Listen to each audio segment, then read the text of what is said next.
Yes, there's been a lot going on with the Loa Society in Samoa, and all of it is around the conflict of interest of Laʻaulia Le Malietoa, Prime Minister, his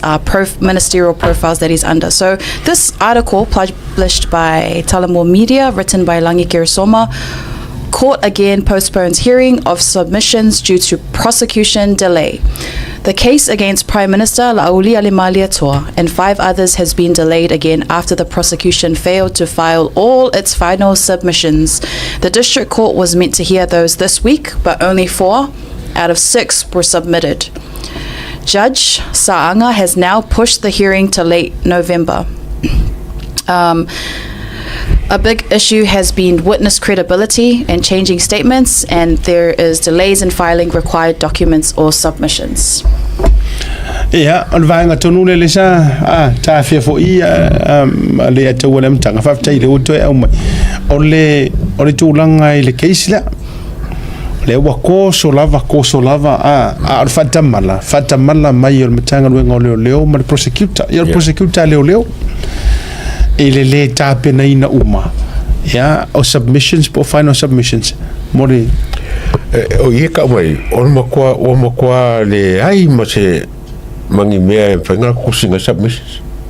they're struggling e whanga e wha umale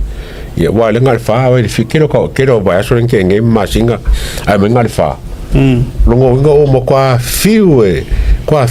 fa se me fa ilisi lua ya waranga sa wale lopo fe a kusi wale lopo fe me a su e mai ni me no ne wa e fa ka kule pa mai me ya ele nga fa ku ya ki mo nge mo se me mai le nga fa ya ku risi ba nga mai le nga la lo ngo fo ngwa le nga pra me fa lu le o risi la me mali o le la o man ku ade anto o le la mo mani e kedi o le ufko a fa ilo ko reo do you know why lang foi do umat pa ro ka ro ma ro fast kusala isi ang wadi nga yo mo ai e mori mau alai lo e pepelu kai mingero fo mai oi no okay fia I'm not gonna get involved wa foi nga wore ku HRPP wa nga ku HRPP so se me ave ko e makwa ro ko umangi ka nga kai fo corrupt fa kasi I mena ai fa fe kai ole o ku fast. Maybe that's the reason why lo few sa rolongo ka wala uma sorry o fe o ko ia few prosecutor e ka wamo wala nga wala lo pa fa fenga fa ia me ele ai e lo se furu submissions la ai ma se me fica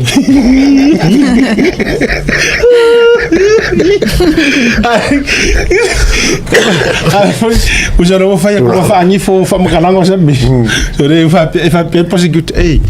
arme uma annual admission me a submission or admission.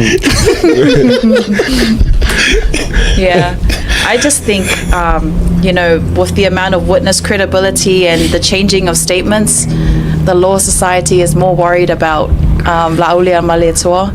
and his profiles than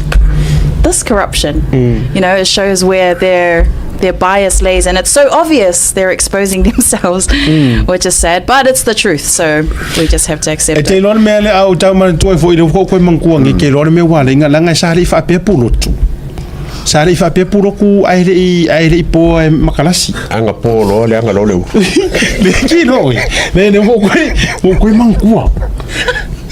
ke ro blame le dile Matalasi e va fonga mai le Matalasi la ko por favor o ela le ufa pe anga le por kamale io che noi o la mai voi o so di mincia pole